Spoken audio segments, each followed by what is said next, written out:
Assalamualaikum warahmatullahi wabarakatuh. Yang terhormat Miss Fahrunisa sebagai dosen English Prospective Studies. Di sini kami dari kelompok 2 akan menyampaikan materi mengenai konsep of adapting material. Saya Atika Pratilina sebagai pemateri pertama, Melia Krisnawati sebagai pemateri kedua, dan Luciana Agustin Pratiwi sebagai pemateri ketiga. Pada saat ini banyak sekali buku lokal atau buku asing yang digunakan dalam proses pengajaran, seperti pendekatan, metode, atau materi yang dianjurkan oleh buku tersebut. Namun sayang sekali bahwasannya guru kebanyakan mereka hanya menerima buku tersebut secara sukarela tanpa mengkritisi buku tersebut. Tapi ada alasan lain. Terkadang mereka juga tidak memiliki pilihan lain atau bahkan mereka dipaksa untuk menggunakan buku tersebut. Pemberian materi dalam pengajaran bahasa biasanya meliputi 3 proses, yaitu production, evaluation, dan adaptation. Dalam hal ini, kebanyakan guru hanya menggunakan pada proses production. Padahal seharusnya untuk mendapatkan hasil yang baik, maka kita harus melalui evaluation dan adaptation.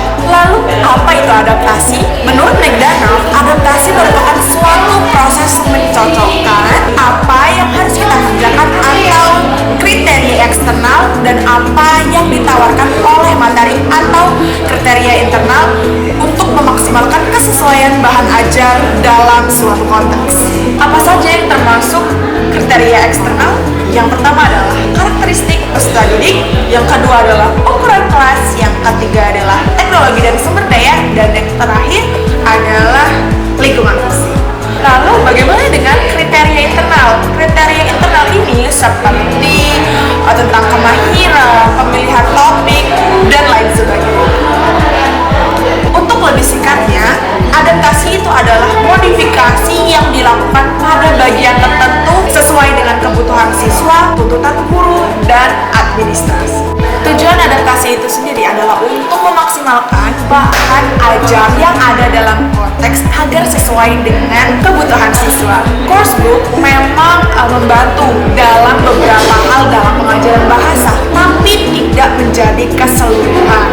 Menurut Cunningsworth, apabila guru tidak memiliki rasa kritis ataupun hanya menggunakan satu coursebook, maka akan memiliki beberapa kelemahan. Yang pertama adalah variasi pengajaran kurang. Yang kedua adalah inovasi dalam kebutuhan siswa kurang. Yang ketiga, fleksibilitas dan spontanitas kurang. Dan juga kreativitas dan teknik pengajaran juga kurang. Thank you very much, and the next material will be delivered by Melia Krisnawati. Oke, saya akan menjelaskan materi selanjutnya, yaitu literatur review atau tinjauan literatur.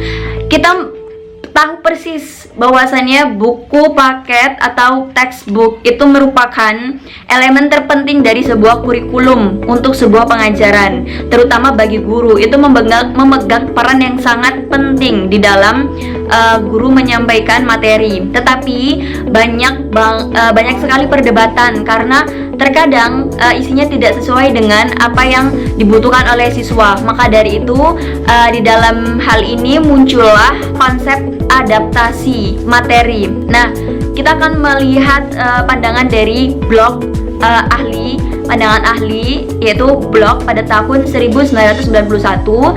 Ia menyatakan bahwa walaupun materi ILT sudah berlimpah gitu, disediakan berlimpah pada beberapa dekade terakhir, tetapi kadang masih ada materi yang tidak mencakup kebutuhan dari si siswa atau yang tidak tercantum atau tidak tercukupi gitu materi yang akan diberikan kepada siswa dan memenuhi kebutuhan siswa tersebut. Pada hal ini, Stefik juga mengatakan bahwa guru itu harus memenuhi tuntunan buku teks. Berarti guru itu harus tetap mengajarkan apa yang ada di dalam buku teks, tetapi guru juga harus memenuhi kebutuhan siswanya, memuaskan siswanya yang belajar dari buku tersebut. Maka adaptasi ini sangat perlu dilakukan oleh setiap guru. Dari pandangan para ahli, kita dapat mengetahui bahwasanya tidak dapat disangkal nih, ketika buku teks akan digunakan, itu tuh lebih baik diadaptasi terlebih dahulu. Tidak jarang buku teks yang digunakan itu harus harus diadaptasi agar sesuai dengan konteks yang akan diberikan dan mencukupi kebutuhan si siswa tersebut. Oleh karena itu, guru yang mengadaptasi itu harus berpengalaman dalam memahami konteks mana yang tertinggal dan atau mana sih yang belum tercakup di dalam buku teks tersebut, mana sih kebutuhan atau materi atau bahan yang belum tercantum, yang belum tercakup, yang masih tertinggal, seperti itu. Selanjutnya adalah alasan kenapa harus mengadaptasi sebuah bahan ajar atau materi. Mungkin banyak sekali guru bertanya-tanya, kenapa sih harus mengadaptasi jika semua materi sudah ada di dalam buku paket, tersedia di dalam buku paket, bahan atau materi sudah tersedia di dalam buku paket tersebut gitu.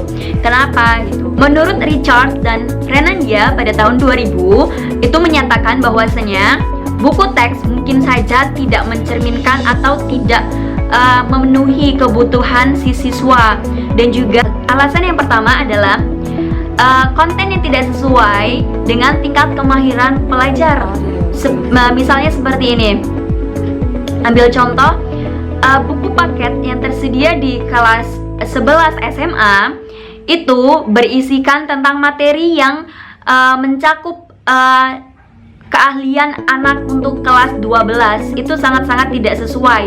Tidak semua, tetapi ada beberapa. Oleh karena itu, guru harus mengadaptasinya terlebih dahulu sebelum memberikan materi atau bahan ajar kepada siswanya. Seperti itu.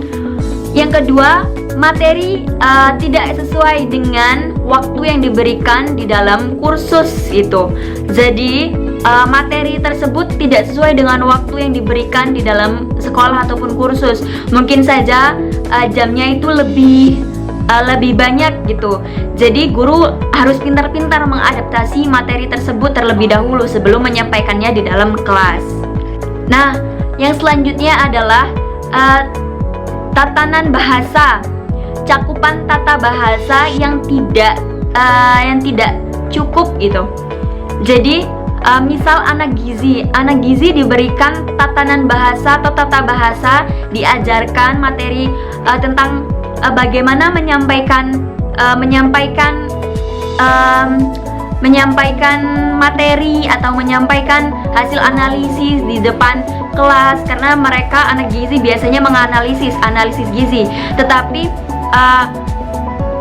di dalam buku paket tidak ada materi yang menjelaskan bagaimana sih tatanan bahasa yang harus digunakan dalam menyampaikan sebuah analisis atau presentasi, baik itu di depan nantinya di depan praktek ataupun sudah terjun ke lapangan, itu tidak diberikan. Maka dari itu setiap tenaga pengajar harus mengadaptasi materi mereka terlebih dahulu, karena untuk mengetahui seberapa jauh atau seberapa banyak cakupan ataupun bahan yang tidak tercantum di dalam bahan ajar atau buku paket tersebut. Dan materi yang selanjutnya akan disampaikan oleh Luciana Agustin Pratiwi. Baiklah, nama saya Luciana Agustin Pratiwi selaku pemateri terakhir dari kelompok ini. Saya akan menjelaskan materi terakhir dari konsep adaptasi materi, yaitu teknik adaptasi materi. Menurut seorang ahli yang bernama McDonough dan Shaw pada tahun 2004 yang menjelaskan untuk mengadaptasi atau menyesuaikan materi dibutuhkan 5 teknik. Teknik yang pertama adalah adding atau penambahan. Teknik kedua adalah deleting atau penghapusan. Yang ketiga adalah modifying atau memodifikasi atau merubah. Yang keempat adalah simplying atau penyederhanaan, dan yang terakhir adalah reordering atau penataan ulang. Sebelum menggunakan kelima teknik ini, para pendidik tetap harus memperhatikan materi yang ada di dalam buku pedoman atau buku pegangan yang dimiliki oleh seorang pendidik. Baiklah, saya akan menjelaskan 5 teknik tersebut. Yang pertama adalah adding atau penambahan. Yang dimaksud dengan penambahan adalah penambahan materi baru ke dalam materi lama. Kenapa? Tujuannya adalah untuk melengkapi materi lama yang sudah ada. Jadi tujuan dari penambahan ini agar kebutuhan akan materi itu terpenuhi untuk siswa. Jadi si siswa ini akan mencapai tujuan pembelajaran dengan lebih baik. Dan yang kedua adalah deleting atau penghapusan. Penghapusan materi ini terjadi jika materi yang ada itu sebenarnya sudah dipelajari sebelumnya oleh siswa. Jadi materi ini dianggap tidak penting, jadi harus dihapuskan. Atau juga penghapusan ini terjadi jika materi terlalu mudah untuk dipelajari oleh siswa. Dan yang ketiga adalah modifying atau merubah atau memodifikasi. Tujuan dari memodifikasi ini untuk menyesuaikan kebutuhan materi siswa. Jadi kenapa dilakukan perubahan atau memodifikasi materi? Jika materi yang ada ini dianggap terlalu rumit atau terlalu sulit untuk dipahami oleh si siswa. Jadi dapat dilakukan perubahan materi atau memodifikasi materi agar lebih sesuai dengan kebutuhan siswa dan mudah untuk dipahami oleh si siswa. Dan selanjutnya adalah simplifying atau penyederhanaan. Sebenarnya penyederhanaan atau simplifying ini berkaitan dengan teknik sebelumnya, yaitu modifying. Kenapa berkaitan? Karena sama-sama melakukan perubahan. Jadi penyederhanaan ini adalah melakukan perubahan materi dari materi yang sulit ke materi yang lebih mudah. Tujuannya kenapa? Untuk memudahkan siswa dalam memahami materi.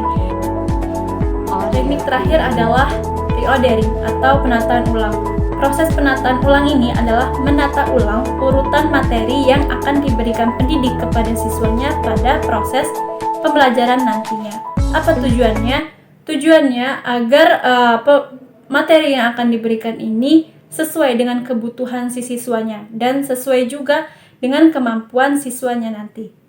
Baiklah, demikianlah materi yang dapat kami sampaikan. Lebih kurangnya kami mohon maaf. Kepada Allah kami mohon ampun. Terima kasih atas perhatiannya. Wassalamualaikum warahmatullahi wabarakatuh.